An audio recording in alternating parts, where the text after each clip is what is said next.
Here he is. Oof, heavy one. New year, Steve, new you. New me yet again. Isn't it funny? It's 7 years ago since me and you launched EMBN. Yeah. Today, you're never drinking again. Yeah, not for today at least. Welcome to today's EMBN show. We are talking predictions for 2025.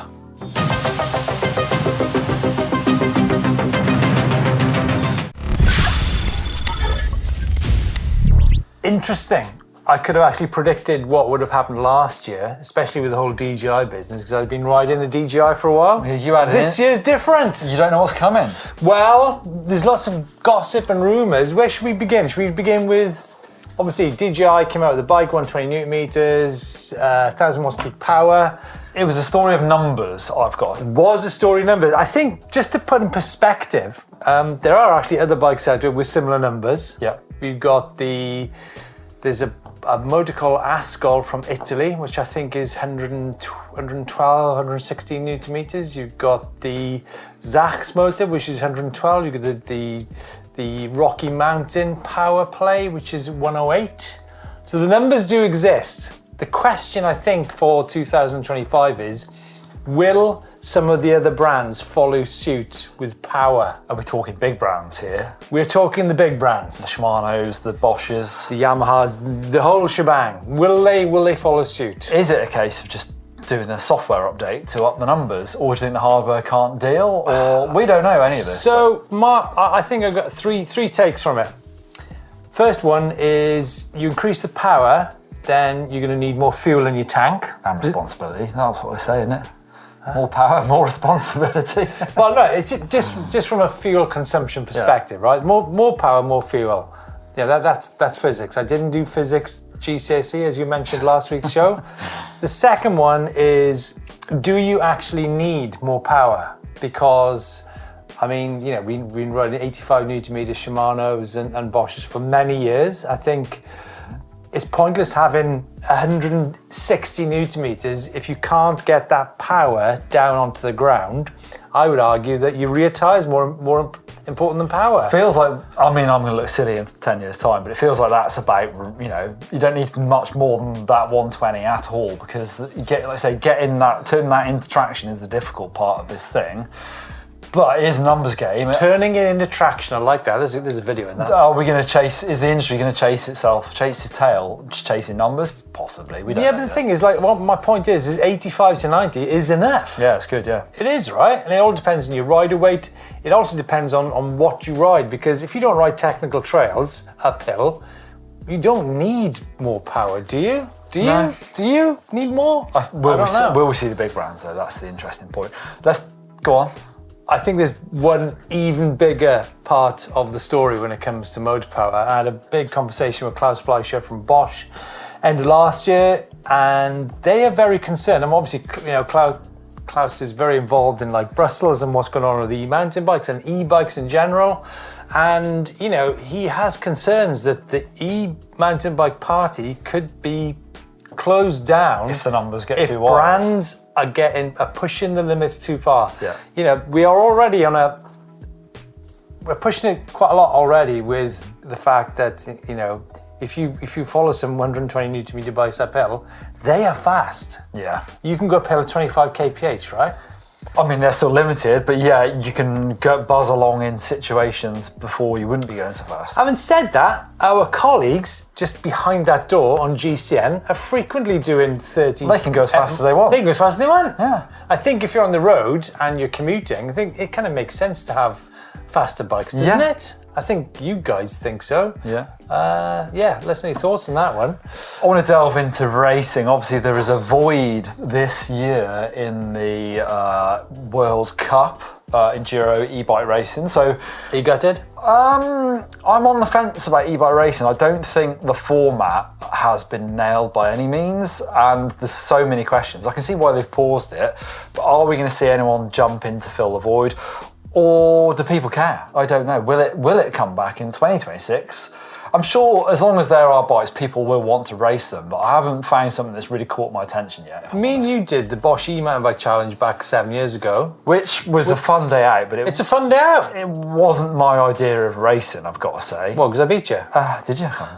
The bits of it were great, but the format for me was not. But it was 7 years ago. Oh, exactly. I mean, you know, I did the Bosch e-mountain bike challenge a few years ago, and it's great. It's like the mix of trials and downhill and climbing and in fantastic locations. I've always wondered about, you know, the hard enduro they do in stadiums on motorbikes. Like, could you Paris-Bercy? Do you remember that? I do remember 90s, that, where they raced mountain bikes over these kind of mountain bike supercross tracks. It's funny how we both maybe have different perspectives on what we think e-bike racing should be. For me, not very realistic riding for most people. From my perspective, I think a big adventure ride where stages are part of it, a bit like WRC Rally. Yeah. If you take the sport of e-mountain bike above the tree line, you can have drones following the action. You can have big days out, which are adventure, and it'd be more of a. I mean, let's face it, there's probably only like 5 people in the world who are going to win an e-bike race, right? Yeah. Surely it should be more about the masses rather than a small amount of people, you know, racing for amateurs. I suppose possibly. That's what the World Cup tried to be, but they tried to shoehorn it in with all the other disciplines in the same place, which maybe isn't the answer, but we don't know this. I think, you know, more than that, you know, me and Louis filmed the power stage of finale last year.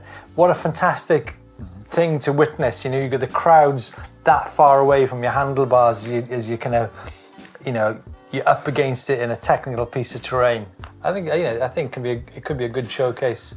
What about the sport? Wider audience of participation? Obviously it's growing, the industry is growing. What about the infrastructure to grow with it? You've seen that in Finale where they have Bosch e-bike chargers on the beach. What about rest of the world? For example, in the UK, we've seen some trail centres put in charging facilities. I think it's more than that, isn't it? I think it's trails as well. Well, here's one, right? I went to a very well-known UK bike park only about a month ago, and the owner said to me, Steve, no one gives about technical uphill climbing.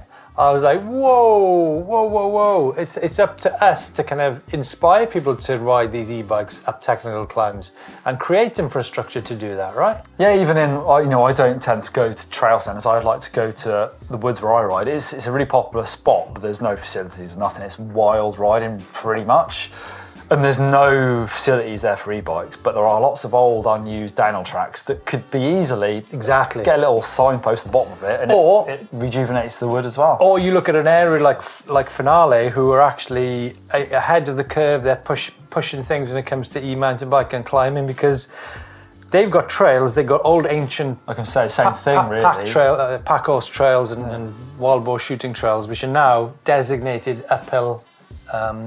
Access to the top of the mountain, because Finale is, I think it's in a transition from becoming a motorized destination. I think there's maybe 50 vehicles there taking people to the top of the mountain. Yeah. As more and more people come there on e-mountain bikes, they need infrastructure to help people get to the top, so there's not a conflict of interest between coffee shop halfway up as well, don't they, Steve? Well, maybe when I retire, maybe something for me to do in 10 years' time. Get yourself one of the little Piaggio R-Pace. I like it. Have a little espresso machine on the back. Like your style. I see you doing that.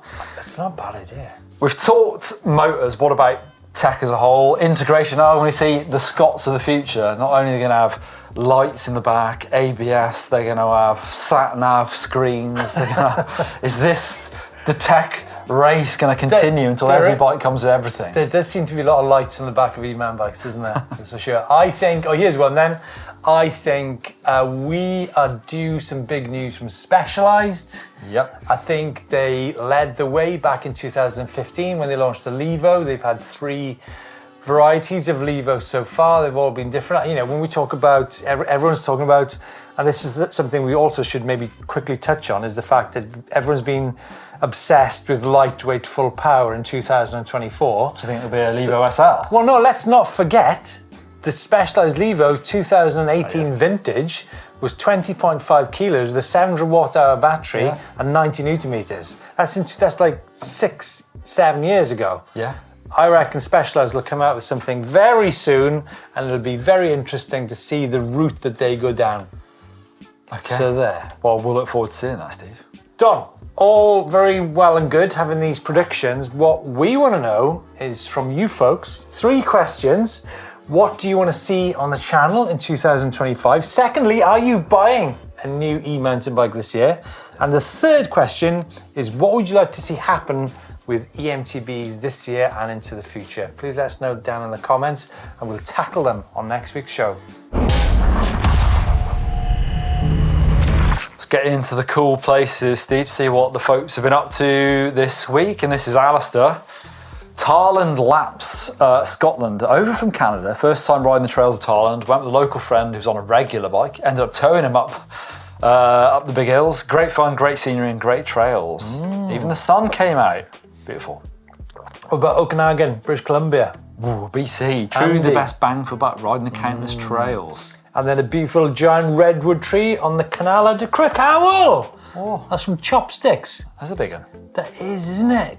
Do you know what, Chopsticks? I didn't know that one was there. And then finally, Merida E160, E140, and a Mondraker on top of the Ricos Mountain in South Wales from Mark. You know where that is, Steve? Do I know where it is? Yeah. You can see Penny Fan. I've done the Penny Fan gap. Rocky. Van. Penny Irva. I thought you said yeah. Honestly, it's not very nice. now you're on the EMBN. Now you're on EMBN. You've got some things that Penny need to change. Irvan. And what's the one? Fanny Big? Fanny Big. Vanna Big, yeah. Okay.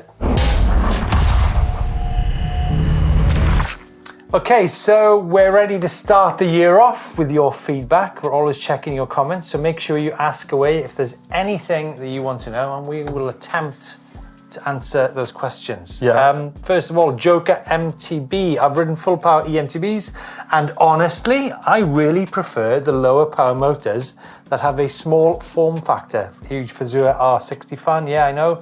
All that about the reputation. That still makes, there's a TQ. I was about to grab the TQ, because TQ? that is the smallest of these things. And there's an MA20 from Compare and Contrast. Yeah. MA20 from Bafang, 70 Newton meters, 1.9, 2 kilos, I think, something like this. HPR 50 motor from TQ. So Joker MTB goes on to say that still make pedaling in the eMTB feel like riding a meat-powered MTB. It's definitely a taste and not for everyone, so I'm glad I still have the option. If you're going to go light with the eMTB, go all the way in. It comes back to, at the end of last year, I mentioned the Canyon Neuron on Fly. Trail centre riding, 19 kilos, thin tyres, manufactured trails, boosh. Really love it. I feel a bit spoiled rotten there, Steve, because I have one of each. You're not going to go over your garage again. Well, I love when I jump on the lightweight machine. I think this is the way to do it, and then I jump back and I think, oh yeah, no, this is really good. So it's lovely to have the 2 options. It would make it a difficult decision if I had to choose one. Yeah, Joker MTB. I think a really important point is that there's a lot of media trying to kill low torque eMTBs. I think there's live and let live. I say it's like when I drove my Peugeot 106 around, I didn't worry there was no power on it compared to my Aston Martin. It was parked in the driveway. It's like you just different car for different occasion, right? People will like your garage. Well, people will vote with their wallets, and then the industry will decide which one's better, I think. Folks, are you team full fat or lightweight? Now, next comment coming in from Paul ERG. As I've posted before, there's almost no market for used bikes. How are you supposed to upgrade? It is a good point. People are, the value of these bikes are diminishing because it's hard to sell them on the second-hand market. So unless you're, you can buy a new one a lot cheaper than before. So, but obviously you can go to the very high end and spend £10,000 on one. So it is pretty crazy to think that one of those bikes is going to depreciate, and no one's really going to be that interested in buying them. Scary. It comes back to the whole business of we're led to believe that our e-bikes are obsolete when they're not. So I got a long hair there from somewhere. So the question is, did you buy your bike secondhand? Would you be more likely to if there was an opportunity to buy through a company with things such as extended warranty? Anyhow, next question. In December, we asked if you already own the best e-bike and talked about things that will improve your riding. Iros said, you missed perhaps the most important thing about the bike. It's a bike that is bought and paid for. The biggest benefit to most people riding is going to be time in the saddle. Spending my cash on a riding holiday will improve my riding far more than a new bike. That is very true, isn't it? It was like an old motocross saying, isn't it? If the best money you spend is on tyres, ripping laps, it's same with, it's spending time riding your bike. And tyres is the biggest upgrade you could do on an e-mountain bike, isn't it?